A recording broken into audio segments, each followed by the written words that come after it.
Bonjour, Citoyen TV, la chaîne de l'Afrique digne et de sa diaspora, vous présente les brèves.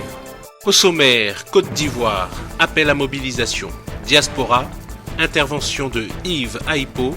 Yves Aipo donne les raisons pour lesquelles le compatriote Johnny Pacheco a été victime d'une tentative de meurtre par les partisans d'Alassane Dramane Ouattara. Actualité en RDC et pour finir, les titres de l'actualité en France. Tout de suite, Côte d'Ivoire, mobilisation. Côte d'Ivoire, mobilisation le 10 septembre 2015. Voici la vidéo du mot d'ordre lancé par le président de la CNJC et secrétaire national de la JFPI, Auguste Abraham Diéty. Ouvrons les guillemets. Nous prenons la rue.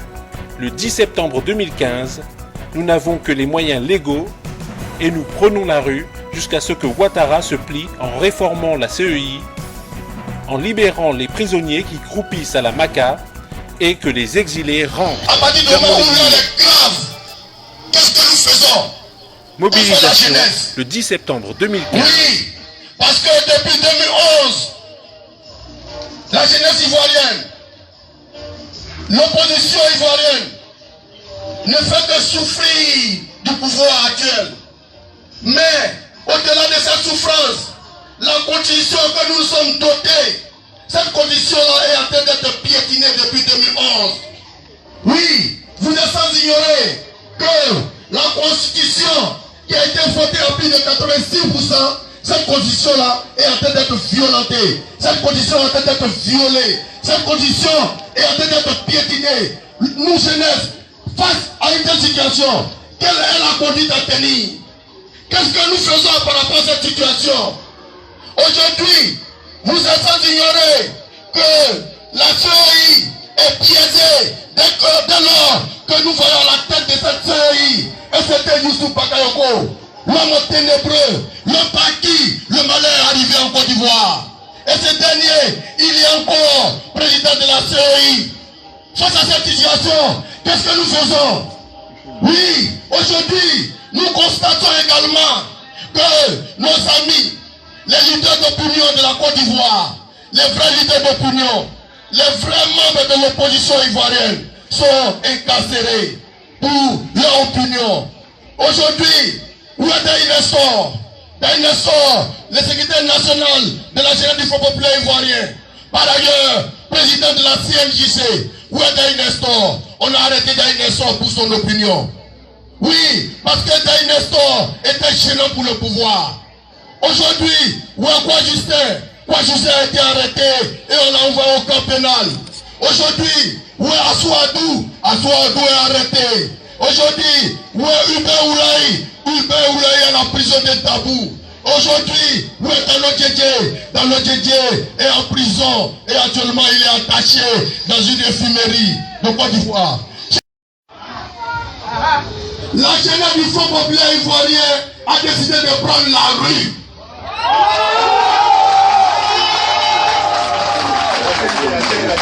La jeunesse de la coalition nationale pour la jeunesse du la coalition nationale de la jeunesse pour le changement a décidé de prendre la rue.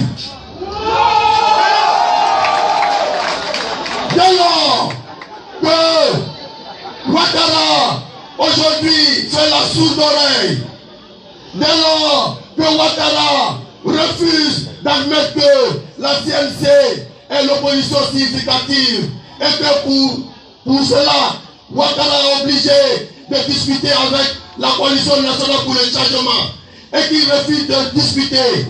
Nous, jeunesse de la coalition nationale pour le changement, nous décidons de prendre la rue pour conduire Ouattara à discuter avec la CNC. Et la rue sera prise le jeudi 10 septembre 2010. Le jeudi 10 septembre 2015.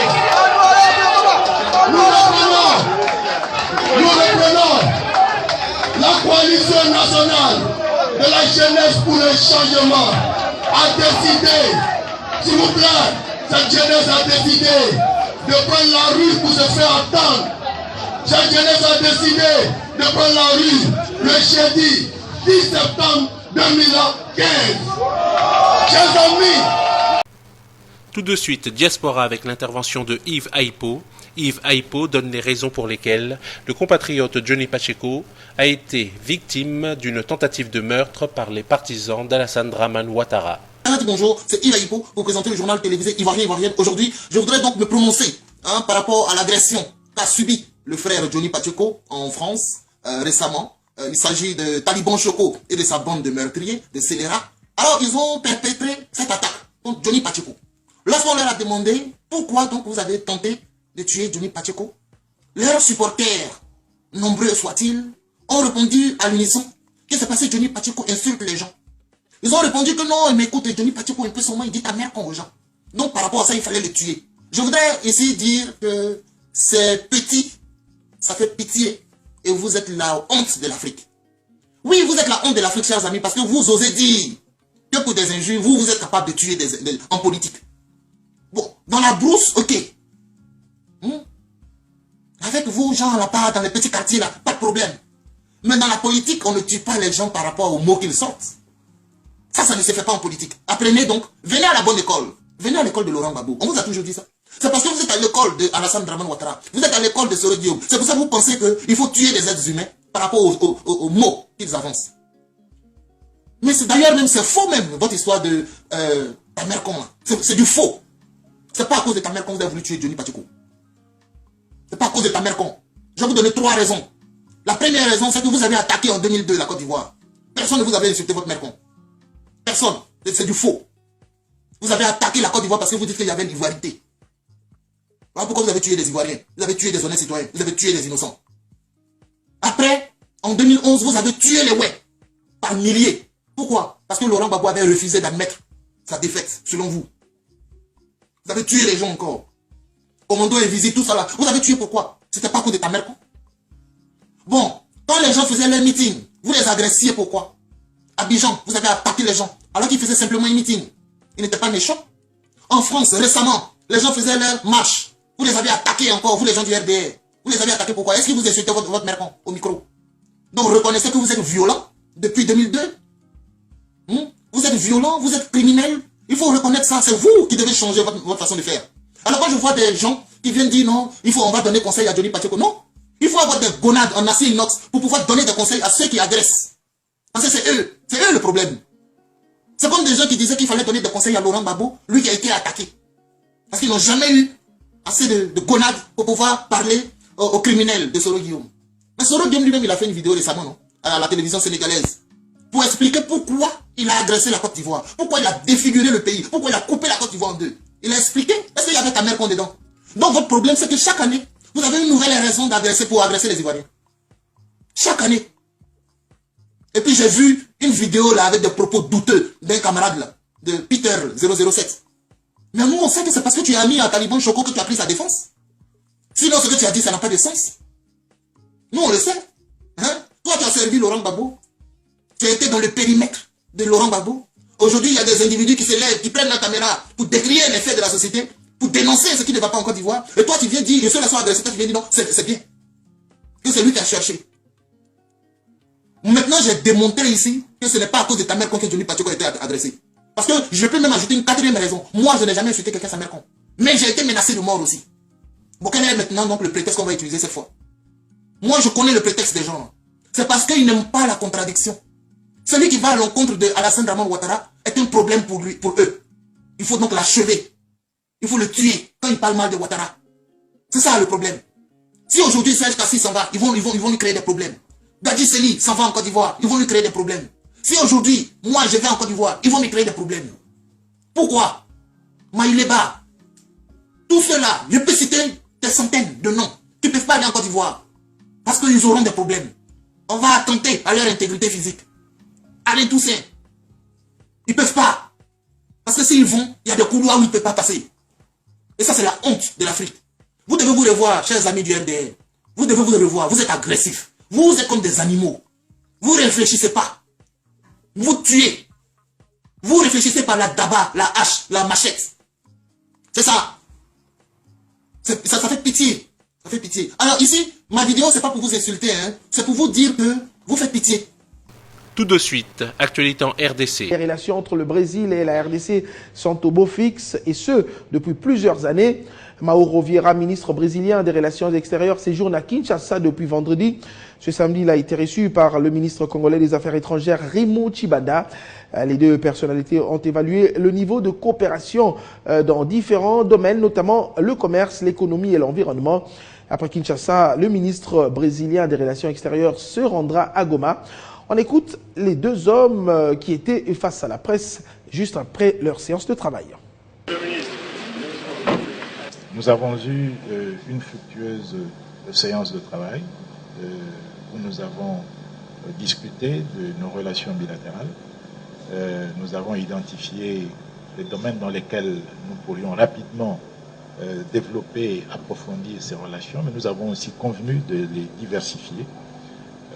Nous pensons notamment, bien entendu, aux relations sur le plan du commerce, mais aussi des perspectives de début de la partie des investissements brésiliens en République démocratique du Congo, dans le cadre de la transformation de l'économie congolaise avec l'augmentation de la valeur ajoutée locale.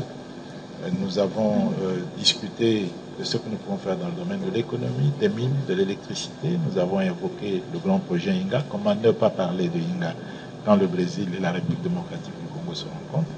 Nous avons bien entendu évoqué la COP 21, la conférence sur l'environnement qui est censée se tenir fin décembre, plutôt au mois de décembre à Paris. Comment ne pas parler de cette conférence quand le Brésil et la République démocratique du Congo se retrouvent? Nous sommes à nous deux, comme on dit, le poumon de l'humanité. Nous avons d'excellentes relations dans tout le domaine. Nous sommes, comme vous avez remarqué, deux pays qui ont beaucoup en commun. Nous avons de vastes territoires, de vastes forêts et de vastes populations. Nous partageons des héritages culturels communs et nous avons déjà, dans notre histoire bilatérale, des grands et importants programmes de coopération dans tous les domaines, dans le domaine de l'éducation, dans le domaine de l'agriculture, de la formation de personnel. Et je crois qu'il y a aussi d'autres domaines dont on peut avancer beaucoup. Disant spécifiquement des relations économiques, on pourrait bien sûr travailler pour avoir des échanges commerciaux bilatéraux beaucoup plus grands qui pourraient représenter beaucoup mieux le dynamisme de l'économie de deux pays, surtout l'économie de la République démocratique du Congo, qui est ce dynamisme qui est remarquable au cours des dernières années, qui a montré au monde des taux de croissance qui sont vraiment impressionnants. Et pour finir, les titres de l'actualité en France. Après les divisions de l'Université d'été d'Europe Écologie Les Verts sur les régionales et la possible participation au gouvernement, les parlementaires François de Rugy et Jean-Vincent Blasset annoncent leur démission du parti. Difficile rentrée pour le PS, un an après une université d'été tendue, la QV 2015 s'annonce sous les pires auspices. Entre l'emploi de salariés détachés roumains, les conflits internes et le discours d'Emmanuel Macron au MEDEF, les 3 jours à La Rochelle ne devraient pas être de tout repos.